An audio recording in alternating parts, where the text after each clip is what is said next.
Kabul airport के पास आज एक बार फिर से बड़े हमले की कोशिश। अमेरिका ने हमले को नाकाम किया। सुबह करीब 6:40 पर काबुल एयरपोर्ट के पास रॉकेट से हमला किया गया। इन रॉकेट्स को एक वाहन पर रख करके एयरपोर्ट की ओर दागा गया था। इन रॉकेट्स को एयरफील्ड डिफेंस सिस्टम ने डायवर्ट किया। स्थानीय मीडिया के मुताबिक रॉकेट हमले में एक गाड़ी में बुरी तरह से आग लगी। कुछ रॉकेटों को एयरपोर्ट कैंपस से बरामद किया गया। इस हमले को भी ISIS खुरासान ने अंजाम दिया है। कुल 5 रॉकेट दागे जाने की खबर। एयरपोर्ट पर विस्फोटकों के जरिए धमाका करने की ISIS की साजिश को निस्तनाबूद किया गया। जिस कार से आतंकी रॉकेट लॉन्चर दाग रहे थे, उस कार की एक्सक्लूसिव तस्वीरें सामने आई हैं। अमेरिका ने ड्रोन अटैक करके आतंकी साजिश को नाकाम किया। अमेरिकी एयर स्ट्राइक में काबुल में मारे गए बच्चों समेत 10 लोग। पंजशीर के अहमद मसूद का दावा, मारे गए निर्दोष पंजशीर के थे। अहमद मसूद बोले, US आर्मी की गलतियों से हमारे लोग मारे जा रहे हैं। तालिबान के साथ ही अमेरिका भी निर्दोष लोगों को निशाना बना रहा है।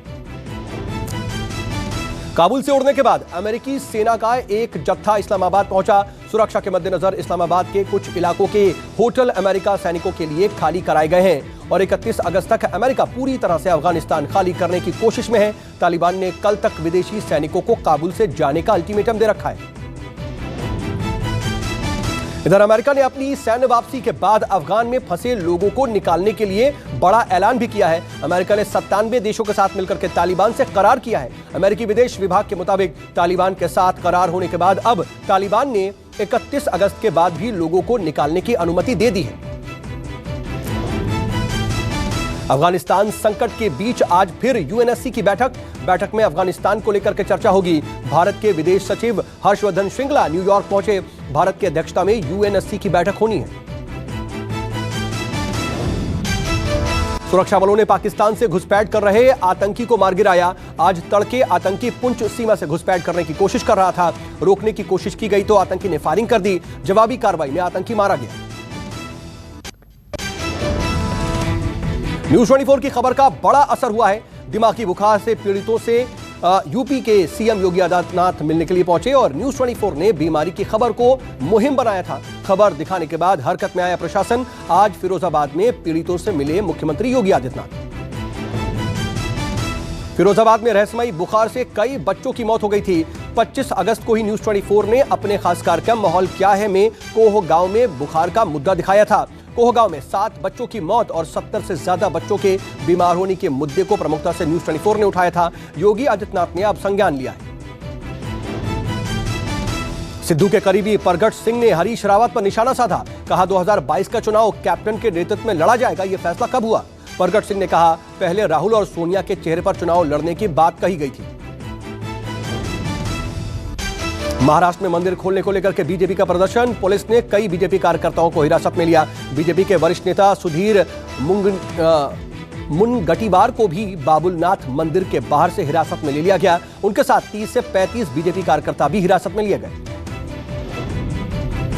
सिद्धि विधायक मंदिर जा रहे बीजेपी विधायक राम कदम को पुलिस ने उनके घर के नीचे से ही रोक लिया।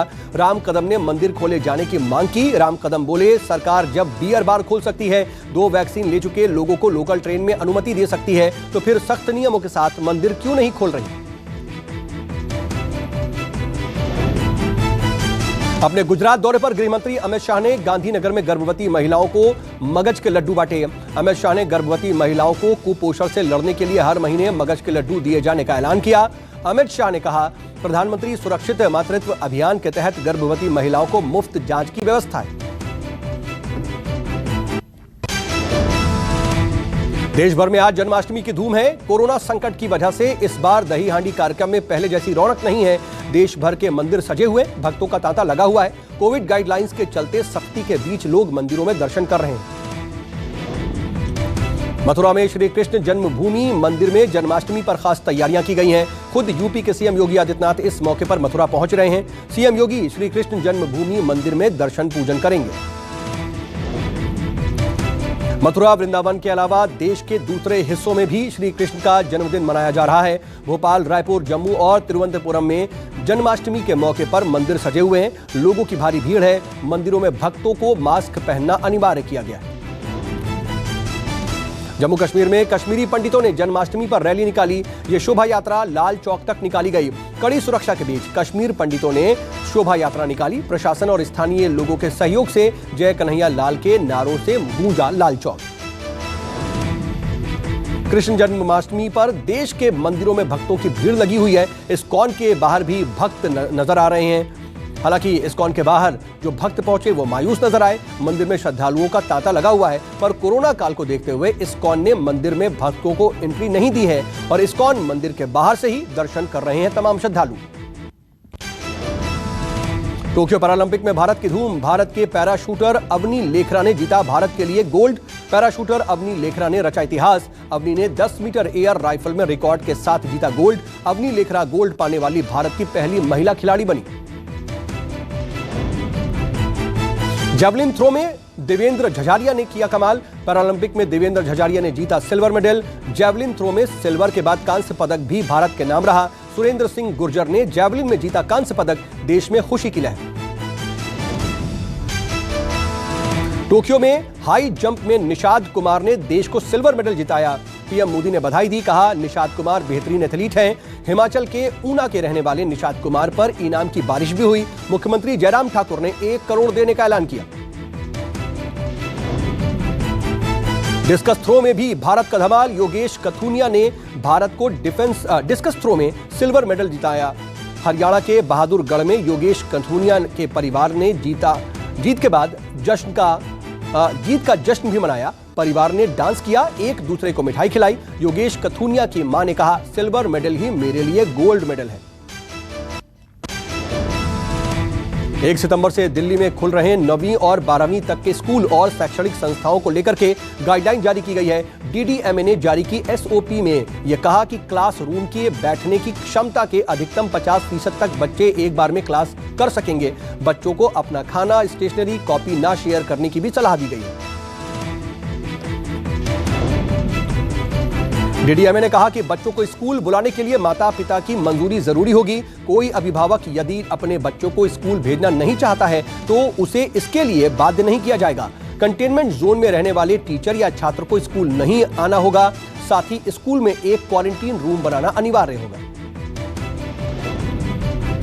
भारत में कोरोना संक्रमण का कहर एक बार फिर से बढ़ता दिखाई दे रहा है। बीते 24 घंटे में आज एक बार फिर 40,000 से ज्यादा मामले सामने आए।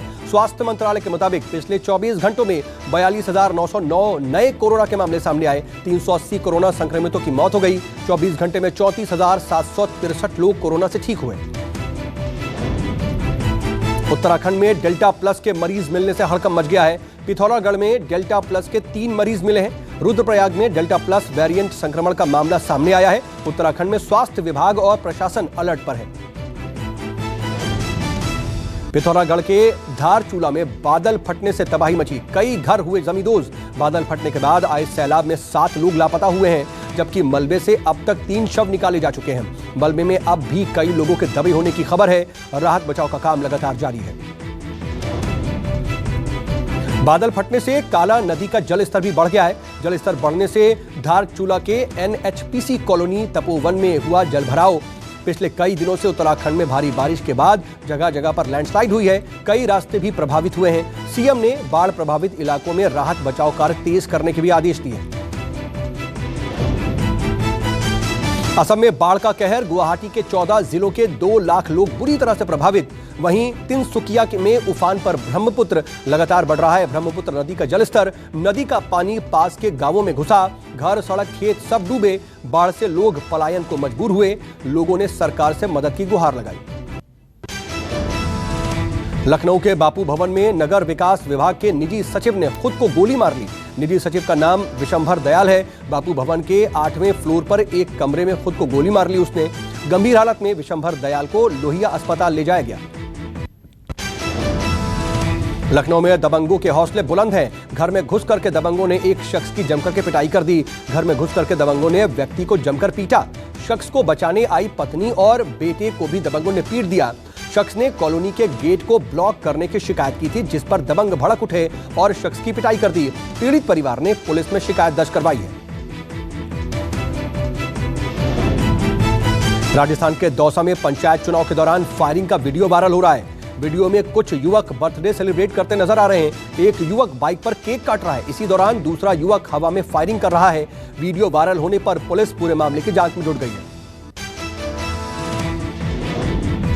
लखनऊ में बदमाश बेखौफ नजर आ रहे हैं। गश्त पर निकली महिला सिपाही से ही युवक ने पहले छेड़छाड़ की, फिर लोहे की रॉड से महिला कांस्टेबल का सिर फोड़ दिया। महिला सिपाही अलीगंज थाने के पिंक पेट्रोलिंग में तैनात है।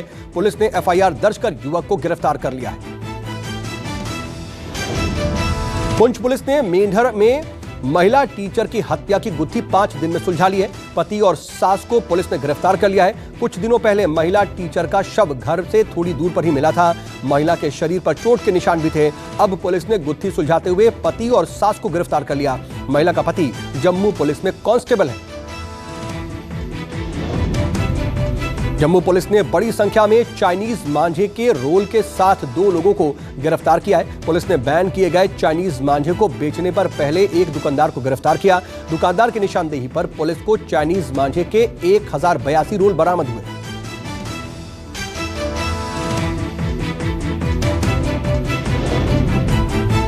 बिग बॉस ओटीटी पर घर वालों ने कृष्ण जन्माष्टमी पर जश्न मनाया। घर में सब खुशी खुशी त्योहार मना रहे हैं। घर के सभी सदस्य जश्न के रंग में रंगे हुए दिखाई दिए और एक दूसरे के साथ डांस किया। इस मौके पर शो के होस्ट करण जौहर भी मौजूद थे।